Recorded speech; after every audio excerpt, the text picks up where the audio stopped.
आपने Avatar movie तो देखी होगी, और अगर नहीं देखी है तो कोई बात नहीं, क्योंकि आज मैं आपको वो सब कुछ बताने वाला हूँ जो आपको जानना चाहिए। तो देखो, अवतार मूवी में एक प्लेनेट दिखाया गया था जिसका नाम था पंडोरा। और ये प्लेनेट इतना खूबसूरत था कि पूरी दुनिया पागल हो गई थी इसे देखकर। वहां पर चमकते हुए जंगल थे जो रात में नीली रोशनी देते थे, और वहां पर उड़ते हुए पहाड़ थे जो आसमान में तैर रहे थे बिना किसी सपोर्ट के। वहां पर ऐसे एलियंस रहते थे जिनका नाम था नावी। और ये एलियंस नीले रंग के थे और 10 फीट लंबे थे। और सबसे इंटरेस्टिंग बात ये थी कि ये एलियंस अपनी पूंछ से पेड़ों और जानवरों से कनेक्ट हो सकते थे, जैसे हम अपने फ़ोन को वाईफाई से कनेक्ट करते हैं। अब जब मैंने ये मूवी पहली बार देखी थी तो मेरे मन में एक सवाल आया था कि क्या सच में हमारे यूनिवर्स में कोई ऐसी जगह है जहाँ पर इस तरह की लाइफ हो सकती है, और क्या कहीं पर सच में एलियंस रह रहे हैं जिनके बारे में हमें पता नहीं है। तो आज के इस वीडियो में हम इसी सवाल का जवाब ढूंढने की कोशिश करेंगे, और मैं आपको बताऊंगा कि साइंटिस्ट ने क्या खोजा है और क्या सच में पंडोरा जैसी कोई जगह हमारे यूनिवर्स में एग्जिस्ट कर सकती है। सबसे पहले ये समझ लेते हैं कि पंडोरा असल में क्या था और ये कहाँ पर था। देखो, मूवी में पंडोरा एक मून था, यानी कि एक चांद। और ये चांद एक बहुत बड़े प्लेनेट के अराउंड घूम रहा था जिसका नाम था पॉलीफेमस। और ये पूरा सिस्टम एक स्टार के अराउंड था जिसका नाम था अल्फा सेंटोरी। और सबसे इंटरेस्टिंग बात यह है कि अल्फा सेंटोरी एक रियल स्टार है जो सच में एग्जिस्ट करता है, और ये हमारे सोलर सिस्टम का सबसे नजदीकी स्टार सिस्टम है। ये हमसे सिर्फ 4.37 लाइट ईयर्स दूर है। और अब आप पूछोगे कि 4.37 लाइट ईयर्स का मतलब क्या होता है, तो चलो इसे आसान भाषा में समझते हैं। देखो, लाइट यानी कि रोशनी एक सेकंड में 3 लाख किलोमीटर ट्रैवल करती है। और ये स्पीड इतनी तेज है कि अगर लाइट धरती के अराउंड दौड़े तो एक सेकंड में 7 बार पूरी धरती का चक्कर लगा लेगी।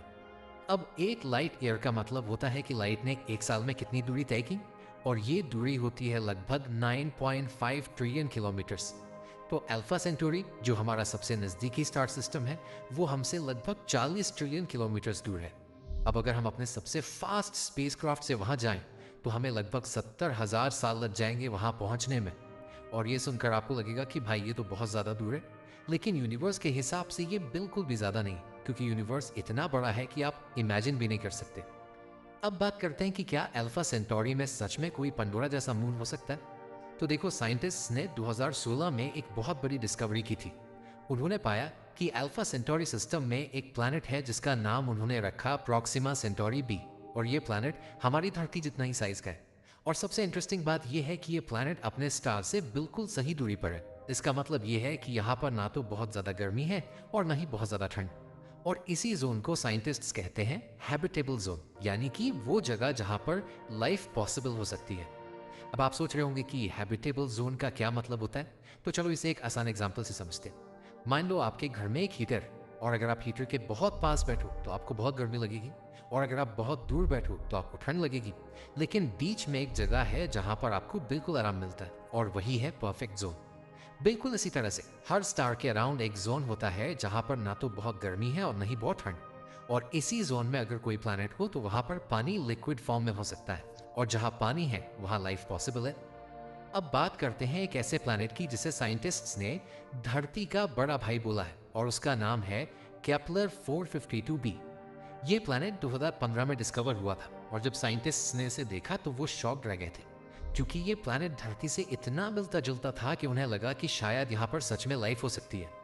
केपलर 452b हमसे लगभग 1400 लाइट ईयर्स दूर है, और ये अपने स्टार के अराउंड 385 दिनों में एक चक्कर पूरा करता है, जो लगभग हमारी धरती जितना ही है, क्योंकि धरती 365 दिनों में सूरज का एक चक्कर पूरा करती है।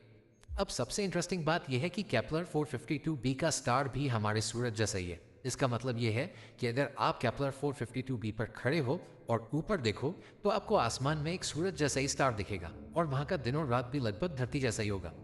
लेकिन एक बड़ा डिफरेंस है, और वो ये है कि केपलर 452b धरती से लगभग 60% बड़ा है, और इसकी ग्रेविटी भी धरती से दुगनी है। इसका मतलब यह है कि अगर आप धरती पर 50 किलो के हो तो केपलर 452b पर आप 100 किलो जैसे फील करोगे, और वहां पर चलना बहुत मुश्किल हो जाएगा। अब सवाल यह है कि क्या केपलर 452b पर लाइफ हो सकती है। तो देखो, साइंटिस्ट का कहना है कि ये प्लैनेट हैबिटेबल जोन में है, और यहाँ पर पानी लिक्विड फॉर्म में हो सकता है। लेकिन अभी तक हमें कोई प्रूफ नहीं मिला है कि वहां पर लाइफ है। और इसकी एक वजह यह है कि ये प्लेनेट हमसे इतना दूर है कि हमारे पास ऐसी टेक्नोलॉजी नहीं है जो वहां तक पहुंच सके और चेक कर सके कि वहां क्या है।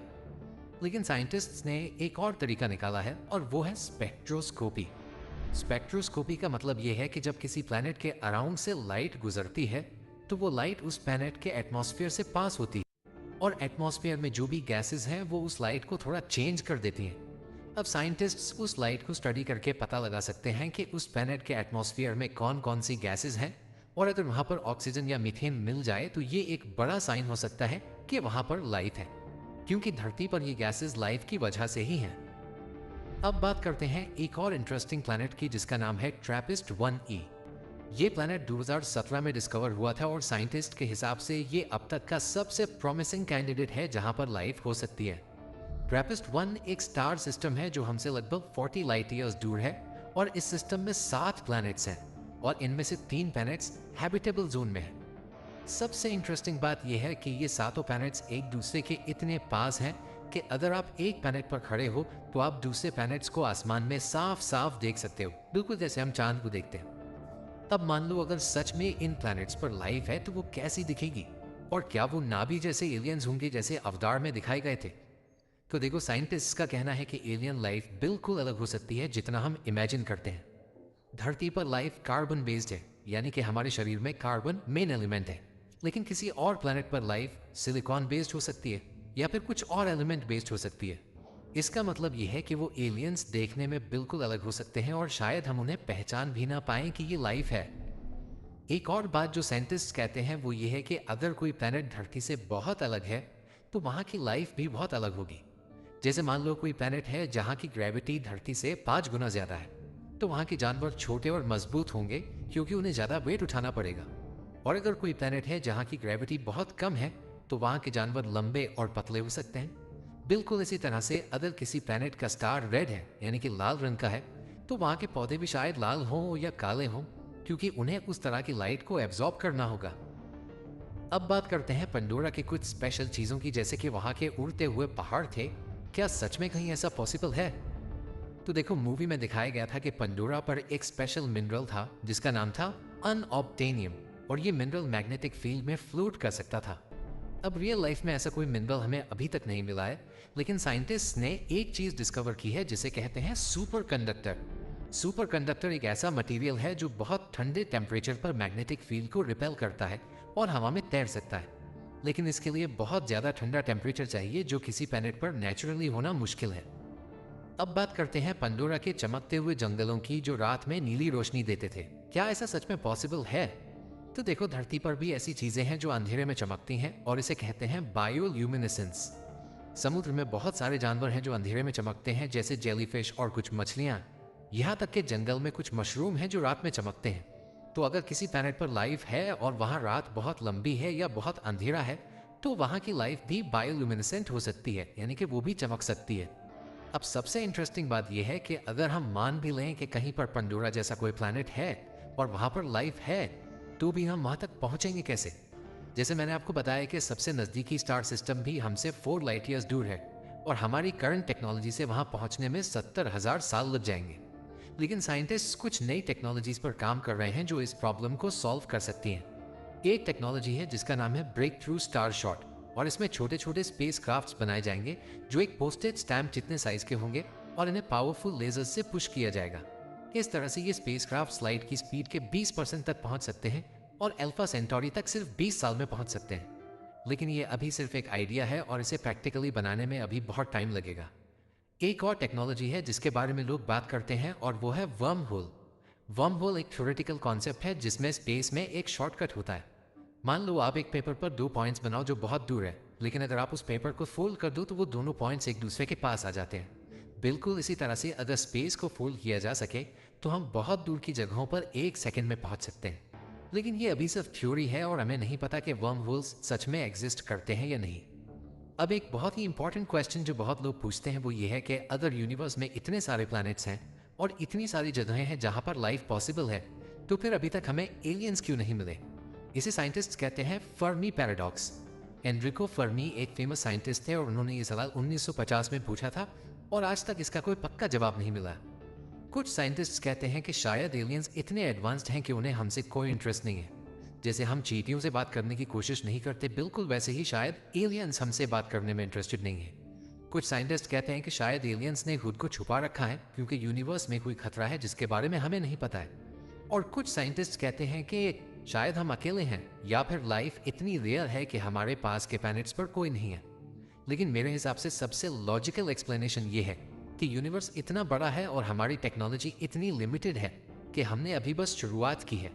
हमने अभी सिर्फ कुछ हजार प्लैनेट्स ही डिस्कवर किए हैं, जबकि सिर्फ हमारी गैलेक्सी में ही 100 बिलियन से ज़्यादा प्लैनेट्स हैं। तो शायद एलियंस हैं, लेकिन हमने अभी तक राइट जगह पर नहीं देखा है। अब बात करते हैं कि अगर सच में कभी हमें एलियंस मिल गए तो क्या होगा।